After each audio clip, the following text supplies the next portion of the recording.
Hey everybody, and welcome back to another episode of Under a Rock, episode 2, in fact. That's right. Hope you all enjoyed episode 1. We did some pretty ridiculous stories in that episode. Of course, we are back with your hosts, Mr. B and Sharla. That's me. Oh yeah, we're both here again. Sharla has wrangled up a number of other news articles for me to hear and react to, I guess, in this sense. I guess is what this podcast is all about. So hopefully maybe you'll hear some stories you haven't heard of today, or if you have heard of them, maybe you'll get a different perspective on how to react to said news.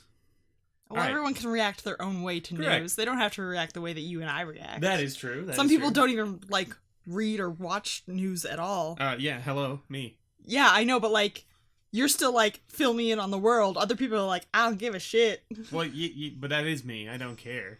You care a little. Sure. I mean, when we're not recording this and I tell you something, you still get upset. Well, that's true. Yeah. All right, well, let's get into the first article. Our first one is coming out of Winnipeg, Manitoba. Oh, we got some Canadian news. All right. Yeah. CTV, February 14th, 2020. Okay. Dating it. All right, good. Well, that was the problem we had last time. Good. Yeah. Canada's largest piece of land is up for sale. Canada's largest piece of land is up for sale. Okay. The largest piece of land in Canada is up for sale in Manitoba, and all 25,900 acres could be yours if you have a spare $57 million lying around. Now, see, okay, how many acres did you say? 25,900. Okay, so 25,900 acres is a lot of acres. That is a lot of acres. I know plenty of places that have sold, 50 acres for, well over several $1 million, mm-hmm. right? So, the fact that they only want $57 million for this many acres doesn't seem that high. The massive stretch of prairie flat cultivated farmland is nestled in the Carrot Valley near the Paws, Manitoba. It's actually a combination of 4 family farms put together for the sale. The buyer will walk away with not only the topsoil-rich land, but the homes, farm buildings, equipment, and cattle, which is included in the sale. The article does include a very long story about the history of the farm, as well as the family that farms it. If you're interested, you should be able to find that on CTV's website. The Marcus family, which is the family that currently owns it, isn't alone in their situation of trying to get rid of a family farm. Generational farms across Western Canada are becoming a scarcity, and according to their realtor, they are set for the largest land transfer in the history of the West. So they have a lot of farmers who are 50, 60, 70 years old, whose sons have left the farm to pursue other careers, and these people are kind of rolling into that age where they're evaluating what they're going to do. So he does believe that this is the largest piece of cultivated farmland up for sale in Canada, and he does expect it to be off the market soon. Like I said, it doesn't seem like they're asking for an exuberant amount of money for the amount of acres it is. Now, it did say cultivated farmland, but in the article it also says that 14,000 acres of it are used just for ranching. Sure, but even you're getting the cattle as well for that price. Mm-hmm. Someone who's in the game of cattle farming or farming in general that wants to increase their business or whatever, this doesn't seem like that bad of a deal, to be honest. It's pretty absurd amount of land, to be honest. It is a very large amount of land, yes. It's crazy. For comparison's sake, my family only has about 100 acres. Right, which is nothing compared to this. Yeah. But I think, oh man, this is a lot of land. It'd be nice out here. But think about the isolation. Oh yeah. Of being on that much land out in the prairies. Yeah. Well, I think the idea here would be, at least from my perspective, I'm not a farmer by any means, nor am I a person who invests heavily in real estate or anything like that. But I could see this going to a corporation that essentially then hires out farmers to work the land. Right? That's basically what that would be. Are we going back to serfdom? No, because you're still paying them. Right? Are you? Yeah, of course you are. Think of it this way. The farm, for instance, you talked about your family farm. The government paid to have certain crops grown, right? So, that was a thing. It's already subsidized, right? The farm land is already subsidized by the government in that sense, right? But, the thing about that is that, you think of it as a job, but, farming's not a job. It's a way of life. It's a way of life. Yeah, it's a way of life. It's not you're like, oh, I'm waking up at like 8 a.m. I'm going to get myself Correct. ready. I'm going to go feed some cattle, Yes. Plow some fields, this and I'm is done like- for the day. No, like, there's- it's your life. It's constant. It is your life. I mean, like, I watched your grandfather do the farm for a number of years, right? And he had people helping him. He was busy all the time. There was never really like a moment where he wasn't busy or doing something, right? Like maintaining the land, blah, blah, all that kind of stuff. But this is what I'm saying is like, for this amount of land and for that price, you could easily buy that land and then split it up a bunch of ways. Not like, don't sell it, but you split it up into different sections and you say, okay, you are now running this 100 acres. You're now running this 100 acres. You're now running this 100 acres. Do what you want with it, but any profits you make from that land, 20% of it goes to me. I mean, they did say Right. it was an amalgamation of 4 family But that's farms what I'm together. saying. Exactly. Yeah, like they're picking up 4 farms, 4 families' farms, and combining it into one sale, right? Yeah. But like basically, they would need more than they would need at least 4 families to obviously run the land, right? Yeah. If not more than that. So I mean, like this is an interesting one for sure. I don't really have much else to say about it, really. So Do we have a spare $57 million lying around? no, Darn. unfortunately. Darn. Sorry. All right. Moving on, I guess. Moving on. We have another Canadian one here. Okay. February 14th, 2020, CBC. St. Catharines tells firefighters calendar it's too steamy. Models need to cover up. Firefighters in St. Catharines, Ontario have been told to turn down the heat on their steamy annual calendar or risk losing municipal backing for the fundraiser. Every year, members of the St. Catharines Fire Combat Team strip down and flex their muscles for a good cause with proceeds going to charity. But now, local officials say firefighters either have to cover up or not wear their uniforms for the shoot because municipal resources can't be used for the publication of bare-chested photos of employees. Deputy Chief Administrative Officer David Oakes insisted the no shirts, no city services mandate wasn't meant to discourage do-gooding, but to uphold standards of, quote, respect and dignity in the workplace. We support the notion of charity, Oakes said, but when they're using city resources, we want to make sure that it's respectful of our workforce and some of the conditions that we have throughout all departments. Oakes said the change was prompted by a city employee who complained about a calendar depicting partially undressed women that was displayed in a municipal facility. While investigating the issue, Oakes said the mostly male firefighters' calendar was put forward as evidence of a gender-based double standard. So the city decided to crack down on skin-bearing images of both men and women. While the city has never funded the calendars, it has allowed firefighters to incorporate city-owned property into the photos.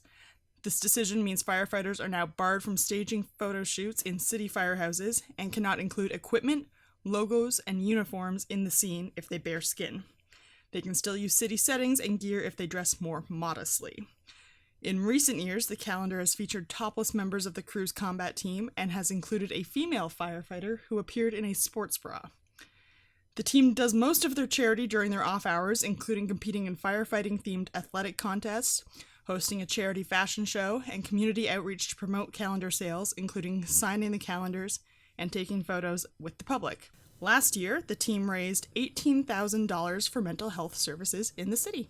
So basically here so There's a lot going on there. there's a lot going on there. I personally, I'm all for equality.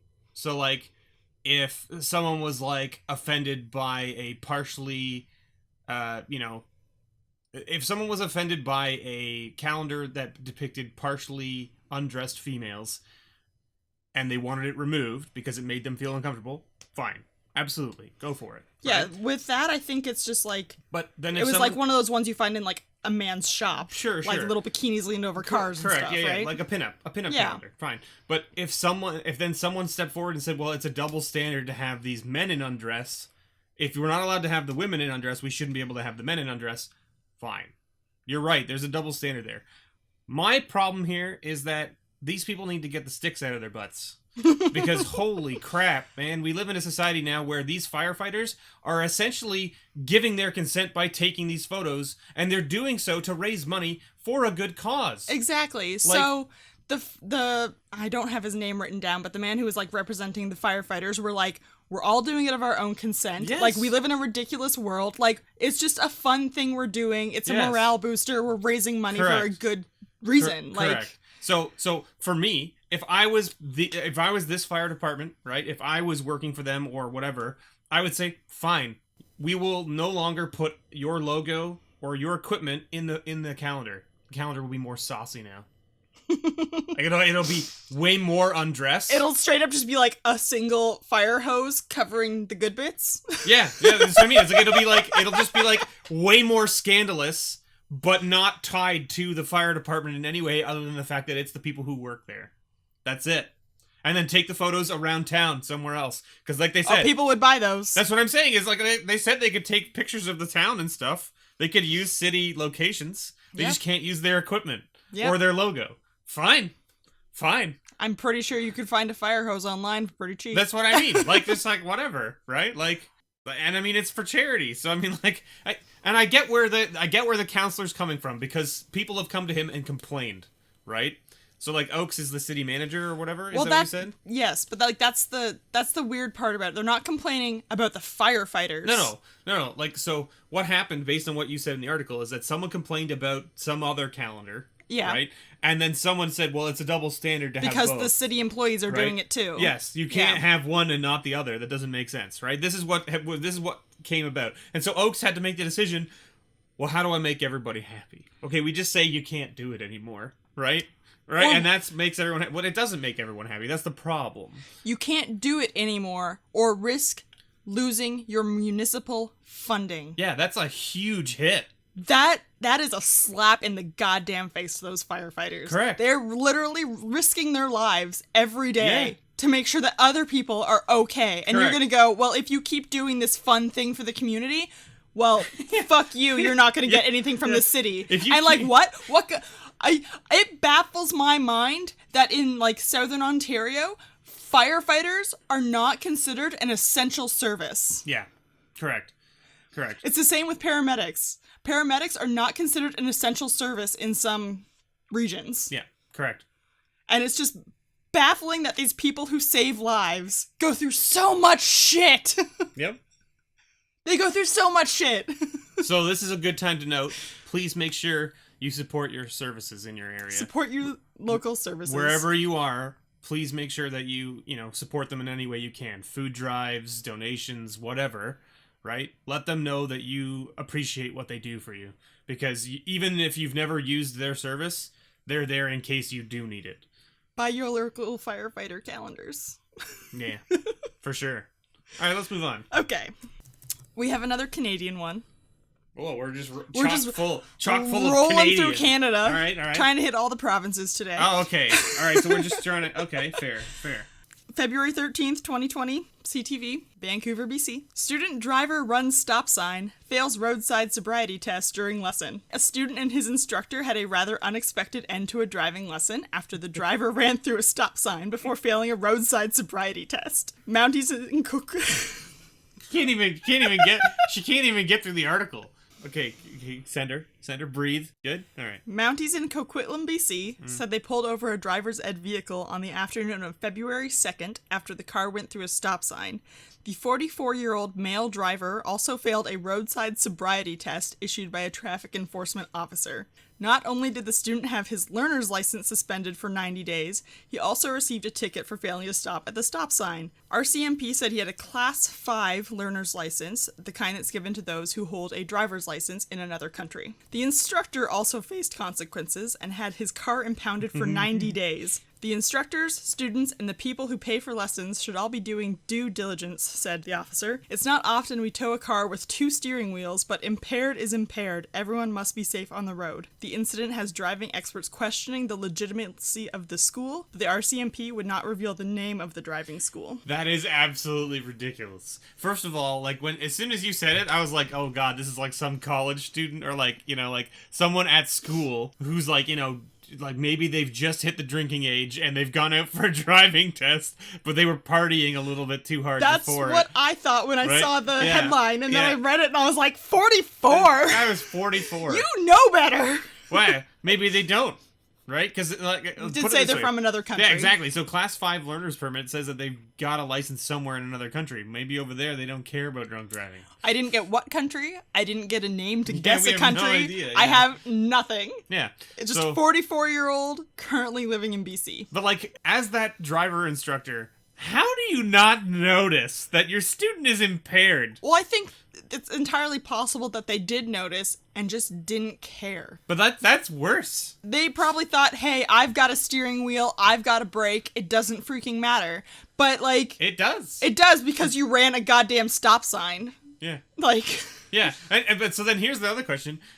The student ran a stop sign. How, if the instructor has a steering wheel and a brake, how do you run a stop sign? That's exactly my point. The driver doesn't care, the instructor doesn't care. Did they issue the sobriety test to the instructor as well? They should have. They did not mention that. They should have. Because technically he has a steering wheel and a brake. Yeah, you're absolutely right. I mean, his car got impounded for 90 days, so, like, bye-bye business. You have no income for 90 days now. Yeah, which is pretty rough. I'll think of but you kind of deserve it if you let someone drunk drive in your fucking car.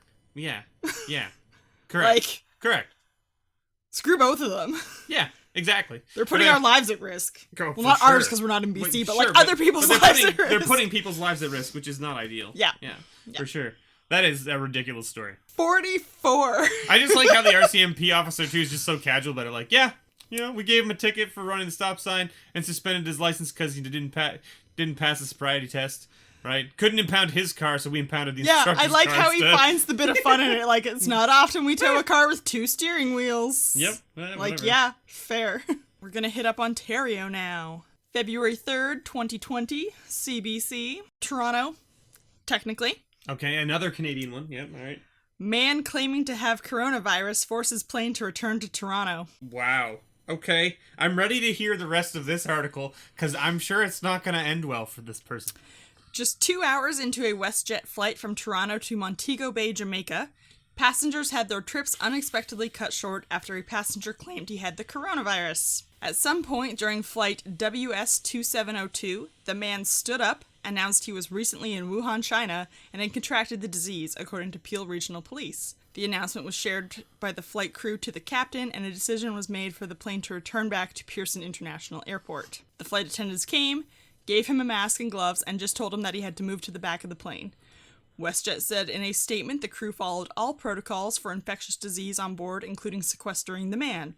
The captain informed passengers that because of the incident, they couldn't land in Jamaica or the US and had to return to Toronto. The captain said he believed it was a hoax. I guess this guy thought it was a funny joke, but it's just really weird. We were all very frustrated to just displace 240 people. It's just so selfish. We've lost a day of our vacation, says Broderick, another passenger. The plane landed around 2:10 p.m. Eastern Time, and the man, a 28-year-old from nearby Thornhill, was arrested and charged with mischief. WestJet apologized to the 243 passengers. Follow-up articles have stated that the man is an aspiring musician and was hoping to film a video and go viral. He has since apologized for inconveniencing the crew and other passengers, and he is scheduled to appear in court in Brampton on March 9th. Well, I mean, like, there's not much else to say here other than... What a dick! Serves him friggin' right, because, like, what do you think, like, this is like going into a crowded place and yelling fire. Like, yeah. What do you think's gonna happen, right? People are gonna take you seriously even if you think it's just a joke, right? And it's gonna do some harm to all of the people in and around the area. I mean, you're on a plane with 243 people and you stand up and go, by the way, I have coronavirus. Yeah. Like, what do you think's gonna happen? They're gonna turn the friggin' plane around. So not only is it a dick move to get, like, the plane turned around and shit, now every single one of those passengers also has to be screened because they don't know if you're fucking lying or not. Like, that would put such a delay, that would cause some people so much stress, like, holy shit, like, I've got kids with me, what if my kids get sick, all this crazy shit, and this guy's just like, yeah, I wanted to film a video and go viral. Well, guess what? Fucker has gone viral, but not in a good way. Not in a good way. Welcome to most likely not having any kind of career. Right? Aspiring musician. Yeah, how's that going for you? Well, I mean, his music might still be good, you don't know. He looks like one of those rappers that, like post videos on, like, TikTok or Vine or whatever we're doing now. He's just like, I'm gonna get famous, and it's like, no, you're not. We're heading on to Georgia now. Georgia. Hey, Georgia! This isn't Canadian news. I think I'm done with Canada. Oh. I mean, I love... Are you actually done with Canada? Get out then. No. I love Canada. Oh, okay. So you're not actually done with Canada. I just think I'm done their news articles for the day. All right, fair. Okay, so this is You gotta be careful how you state things on the internet. Yeah, it's fine. February 14th this year. Mm-hmm. Valentine's Day, all right. Yeah. Boy, 5, saved his sister in a house fire and went back to rescue the family dog. So a 5-year-old Georgia boy awoke to flames in his bedroom, but he didn't panic, and his actions helped save his entire family. Noah Woods is being named an honorary firefighter and will receive a Rare Lifesavers Award for his heroics on Friday. Noah was one of the 8 family members asleep in their home in Bartow County, Georgia, on Sunday when he woke up to smoke and flames in his bedroom he shared with his 2-year-old sister. He jumped out of bed, grabbed his sister, and got out of the house through the only exit available, an open window. But Noah didn't stop there. He went back in to get the family dog and pulled it to safety. He then ran next door to his uncle's house for help, and together they alerted the rest of the family, and everyone made it out safely. The fire was started by an overloaded electrical outlet in Noah's bedroom. When firefighters arrived, they treated Noah and 4 other family members for minor burns and smoke inhalation. The Bartow County Fire Department will recognize Noah on Friday as an honorary Bartow County firefighter and present him with a life-saving award typically reserved for professional rescuers. Even Georgia Governor Brian Kemp heard about Noah's heroic actions. He will also receive a letter at Friday's ceremony given to him by the governor. So young Noah has shown that a 5-year-old can be a hero too. Well, we already knew that, right? We already knew that. But, like, when you think about how most people would react in a situation like this, it's not that way. I freak out at fire outside. But, like, people would, like, you know what I mean? Like, if you woke up to a fire in your house, chances are you're gonna, like, yell and scream and carry on like crazy, and it might not help you or anyone else. Yes, it sounds like he was very calm. Yeah, calm and collected. Got his baby sister and the dog out of the house before getting the uncle to help get everyone else out. Like, that's crazy. Like, that's really good for a 5-year-old. Holy moly. Like, especially since the fire started in his room. There's a lot of 5-year-olds that I know that wouldn't know how to do any of that. Most 5-year-olds can't even tie their shoes. Right. This is what I'm saying. So, like, that's really impressive. Kudos to Noah. Congratulations on being just an upstanding human being already. Yeah. And you're only 5. You're better than a lot of people out there. I bet that kid grows up to be a firefighter. Who knows? And then he starts, like, bragging, like, yeah, guys, I got my first award when I was 5. I don't know. I think that's like a thing that you could look up, though, right? Like, there's been a history of, like, you know, young children saving families from fires over the past. Have any of them grown up to be firefighters? I don't know. People don't really follow news like this. But that's what I mean. It's like, you could probably go look it up. Maybe. Like, go look up the old articles, find the names of the children, and then see if they've It would be another, grown like, up. nice fluff piece in, like, 20 years. Yeah, exactly. For sure. Kid who saved 2-year-old sister at 5 years old, now a firefighter rescuing others. Yeah, inducted into the I'd read that article. The fire hall here in whatever, you know, wherever they are. Yeah, for sure. That's great. Yeah. That's a nice piece of feel good news. Yes. I don't think there's much for us to say about it other than it's really nice. I was like, I need to include this. I need to include this lovely. because this is lovely. Yeah, absolutely. In the shitstorm that is this world, yes. we need 5-year-old Noahs. Yes, that is too true. All right. We're going to Florida. Florida? Uh-oh. Just crossing over that state line, This is going to be weird, isn't it? Of course it is. It's Florida. Oh, my goodness. All right. Florida man. Man upset he can't bring cutout of Donald Trump to dialysis. No. What? I don't. Okay. Just what's the article? What is this? Give me more information. A Port St. Lucie dialysis patient wants to know why he can't bring his emotional support life-sized cutout of U.S. President Donald Trump with him to his dialysis facility during his thrice weekly treatments. It's a lot to go on. Continue. Nelson Gibson said that his family can't sit with him during his 3.5-hour treatments, so to help, he began bringing a picture of Trump as his comfort item. Fine. Gibson said no one complained about the photo. Next, he started bringing a small cardboard cutout of himself standing next to a Trump photo. No one complained about the small cutout, and Gibson told the station that some people even took photos with it. On Saturday, this is a recent article, like February 14th. On Saturday, Gibson took a life-size cutout of Trump to his treatment at his kidney care center in Port St. Lucie. He said that again, no one took issue with his new emotional support item, but when he returned Tuesday for treatment with his presidential cutout, he ran into a roadblock. They told me it was too much and it wasn't a rally, he told a local TV station. His son Eric contacted officials at the facility to find out what the problem was. It was supposed to be an issue of safety and infectious disease, which made no sense, his son said. The Gibsons say they feel singled out since the center typically encourages patients to bring emotional support items. Gibson said another patient brings in bubble wrap and pops it during her treatment, which he finds nerve-wracking. So, okay, this isn't, that strange. It's a little weird. I get it. Right? Well, life-size cutout of anything would be weird. Wait, but okay, so everybody's gonna find, essentially emotional support in different things. It's gonna happen, right? There are people out there that have emotional support in, rocks. You know what I mean? Like, just a stone. Rocks fit in your pocket. But the point is, not all rocks fit in your pocket. Not all rocks. The point is, right, is that everyone's gonna have something different, right? So if his thing is a picture of Trump and himself together or whatever, or something he's made that's a picture, a thing of him with Trump or whatever, fine. That's his thing. Bringing a life-sized cutout of something is a little much because it's big. Yes. It's big, right? So that's what the son was. He was like, well, it's only the size of a garbage can in floor space. And right. That's a lot of space. It's a fair amount of space. Where you have a bunch of patients, a lot of machines, nurses. So basically what I'm getting at here is that, it's a little much to have a life-size thing. I don't think that they're, I don't think that their statement as to why he can't have it, the whole statement of, this isn't a rally, you can't bring that here, that's very poor way of handling that situation. That has nothing to do with why he's bringing it. He's bringing it because it's a support item for him, right?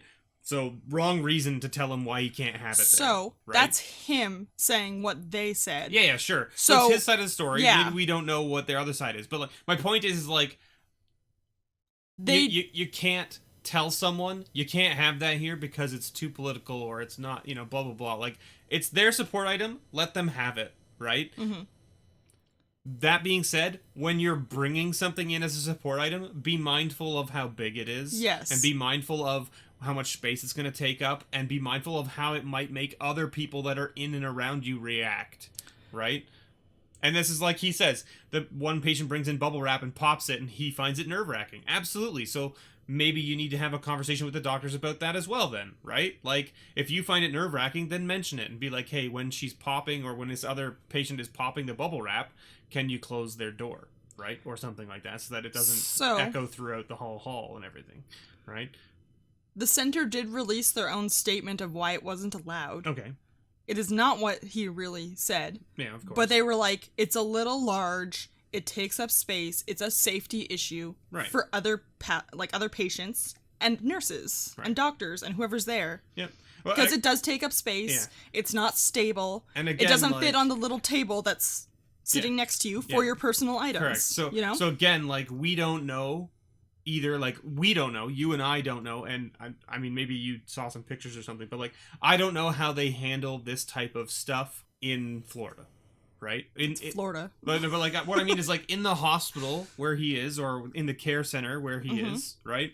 I don't know how they have him set up. Do they have him in his own private room when this is happening? Or is he just in the hallway, sitting in a chair with a small table beside him for his personal items, like you say? So, there was no photos of the facility. Right. But from other photos I've seen of similar facilities, it is usually one large room with the pull around curtains in a big lounge chair, your little table next to you, and the machinery. So my point is that if he's in a private space, right, or in a section that is maybe not semi-private, right, so they have the curtain, right, that covers it up. As long as there's space to stand there without it getting in the way of other people, then there should be no problem, right? If he's in a hallway or something, then it's going to be awkward because now it's in the middle of a hallway where people are walking and moving around, and it will get in the way. Absolutely. Right? What if someone needs to park something there or whatever, right? So, but if he's in his own private room, and it's not taking up enough space to get in the way, then it shouldn't be a problem, right? But that being said, their statement said it was too big and it was taking up too much space. So if he's not allowed to have family sit with him who are life-sized, why would he be allowed a life-sized cutout of someone else? Is that what they said, though? Like, did they say that his family couldn't be with him during this? Yes. Gibson said that his family can't sit with him during his 3.5-hour treatments. Right, but Gibson said that because they can't or because they won't allow them to sit? I'm pretty sure in facilities like those, you're on your own. Okay, that's what I'm not sure of. Like, I don't know, right? Now, admittedly, he's going 3.5 hours 3 times a week. Right. That's a lot of time to sit alone. Exactly. And this is what I'm saying is like... And it's Florida. They're not going to pick up a book. If his statement is that they can't sit with him, he might be meaning time frame wise. They can't spend all that time sitting with me every time, right? If it's a statement of they won't allow me to have someone sitting with me for the entire time that I'm there, that's a different point. And then that is, to your point, if you can't have a life-sized person there sitting with you because of requirements from the hospital, then why would you assume that you can have a life-size item for support, right? Mm-hmm. It's the same idea. So and I mean, like, if you bring up a good point. If this person is so bent out of shape over this as well, go back to bringing in your smaller items that no one had problems with in the first place. You had them. You were already using them. Put all your little photos and knickknacks on the little table next to you and just hold like your pet rock if that's what makes you happy. Like, there's lots of other things that you can do that aren't going to inconvenience other people. Yeah. And yes, the woman popping bubble wrap is maybe... I could a little bit of a jerk. I could see. But if he doesn't say, like, that bothers me, can you please stop? Yeah, they would can never you find know. something else? Yeah, they would never know. Like, this is one of those things where you're in a public space with other people. You have to be considerate of other people. Correct. I think we don't have anything else to say about this one. I think we've covered it all. So let's move on. It's our last one. The last one. It's a shorty. It's a shorty? It is actually... Go shorty. Oh, sorry. We're going to TOS? TOS? What TOS? This is a podcast. We can do whatever we want. I have said fuck a lot. Yeah, you sure have. Okay. This is actually from last year. July 2019. Whoa, last year? Yes, it only recently came onto my radar. My goodness. In response to something else that I saw. Okay, this is old. So, like, I went down a rabbit hole and found this and had to bring it to the top. Okay, all right. We are in Clay County, Missouri. Missouri. Loud fart gives away suspect's hiding spot, leads to arrest. Man. Okay. I want to comment, but I want you to read me the whole article. When tracking down a suspect, law enforcement might use a canine to track down a scent. That was not necessary for a recent arrest in Missouri. According to the Clay County Sheriff's Office, Liberty Police were searching for a person who had a felony warrant for arrest. The person was wanted for possession of a controlled substance. The suspect hid to avoid police, but apparently let out a fart so loudly he gave up their hiding spot. We've got to give props to Liberty PD for using their senses to sniff him out, read a Facebook comment. Is that it? Is that the end of the That's article? it. It's a shorty. All right. So like there's a lot to be said here, for going to jail and being known as the guy who got caught because you farted too loud. Yeah. Like, holy moly. Like that guy's gonna get so many nicknames. Yeah. Wow. Like it's your life outside of prison was probably not great to begin with if you're running from the police. But now that you're in prison, most likely, for whatever it is you did, it's not going to be any better. Hey, aren't you that guy that got caught because you farted? Man, that stinks. I'd be interested in learning what the controlled substance was, because I'm pretty sure meth gives you the shits. So maybe it wasn't a fart? So maybe it was a shart? It was the start of a... The shart. Yeah. It was a shart. Yeah. So, unlucky that guy. Oof. That's rough. That's a rough one. It's really short. And there's not a lot more to say about it because the article basically speaks for itself. This was literally the entire article. I didn't cut a thing. This was it? This was it. This is all there was. This was all of it. Hilarious. I don't even know. There's not much else to say. Just, that's a shitty way to get caught. Yeah, that's right. I made that pun. You're welcome. Well, That's it. That's it? We're done. Well, thank you everyone so much for listening to the Under a Rock podcast. We hope we've enlightened you a little bit, maybe given you a new perspective on things. Who knows? Maybe Have a giggle. Maybe given you some giggles, but filled you with some good feels as well. There was some pretty good articles in there as well. And thank you for listening. I hope you enjoyed. If there's any articles that you would like covered or you think are relevant, please feel free to shoot them to the email address that I will put up on screen now or will be in the description. And Sharla will be the one that has access to that email address. And so she will make sure that I don't see the articles. And she will determine whether they are worth posting or not or talking about. I already have a pretty large list of things to go through. Absolutely, but I mean, who doesn't hurt to... But I always trim them and go, oh, why did I save this? This isn't that funny. Yeah, but it also doesn't hurt to get other people's perspective, because more eyes means more articles. Yeah. Right? I can only read so much news a day. That's right. Anyway, thank you so much, everyone. We've been your hosts, Mr. B and Sharla. Thanks for watching. Thanks for listening. And as always, make sure you lift those rocks from you sometimes.